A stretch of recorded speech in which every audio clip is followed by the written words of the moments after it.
বন্ধুরা, আমাদের দেশে যে ভূমিকম্পটা হয়ে গেল, এটা একটা পরীক্ষামূলক ভূমিকম্প। যেমন আমরা সবাই হুড়োহুড়ি করে নিজেকে বাঁচার জন্য কার আগে কে নেমে যাবে, কার আগে কে নিরাপদ স্থানে যাব, সেটা নিয়ে কিন্তু আমরা ব্যস্ত ছিলাম। কিন্তু মূল কথা হলো, আমাদের ঘরে মুরব্বী ছিল, বাচ্চা ছিল, ওদের দিকেও আমরা নজর রাখি না। বাচ্চা রেখেও অনেকে দৌড়, মুরব্বীদেরকে রেখেও দৌড়। তো সবাই দৌড়ে রাস্তায় আসলো। আসার পরে অনেকে আমার কাছে বলতেছিল যে ভাই, আমি তো দৌড়ায় আসছি, এভাবে আসছি, ওভাবে আসছি, বিভিন্ন জনের ব্যাখ্যা দিচ্ছি। তো এক পর্যায়ে আমি একজনকে প্রশ্ন করলাম, তো মুরব্বীদেরকে কি করছেন? উনি কি করলো, হেসে দিল।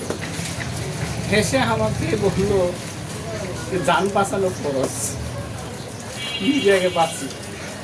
এই কথা বললে উনি হেসে দিল। তো আমারও হয়তো ওনার সাথে হাসি চলে আসতো ওনার কথা শুনে। তারপর আমি ওনাকে বললাম, দেখেন, আমরা যে বলি কেউ কারো না, ঘটনাটা তো বাস্তব। আসলে আমরা কেউ কারো না।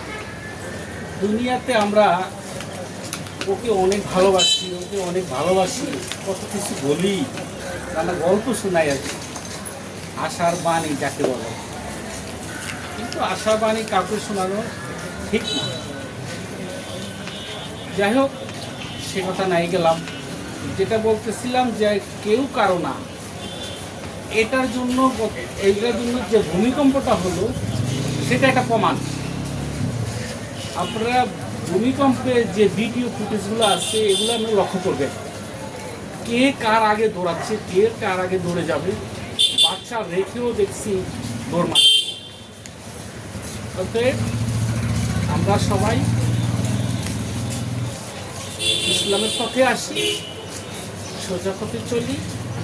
সবাইকে আহ্বান করব যে 1400 বছর আগেও আমাদের নবীজি বলে গেছেন যে তোমরা নিজের গুণগান, নিজের দোষ ত্রুটি এগুলো বিশ্লেষণ করো, তারপরে অন্যদের দোষ ত্রুটি বুঝবে। অতএব আমরা নিজের দিকে তাকাই, ভালোভাবে চলি, দিনের পথে চলি। আজ গতকালকে যারা মরে গেছে, আজকে তাদের 2 দিন হয়ে গেল। অতএব আমরা সবাই ভালো থাকবো, সুস্থ থাকবো, নিরাপদে থাকবো, কামনা করে গ্লোবাল শক্তির পক্ষ থেকে ধন্যবাদ জানাই। তার সাথে সাথে সাবস্ক্রাইব করুন, পাশে থাকুন। আল্লাহ হাফেজ।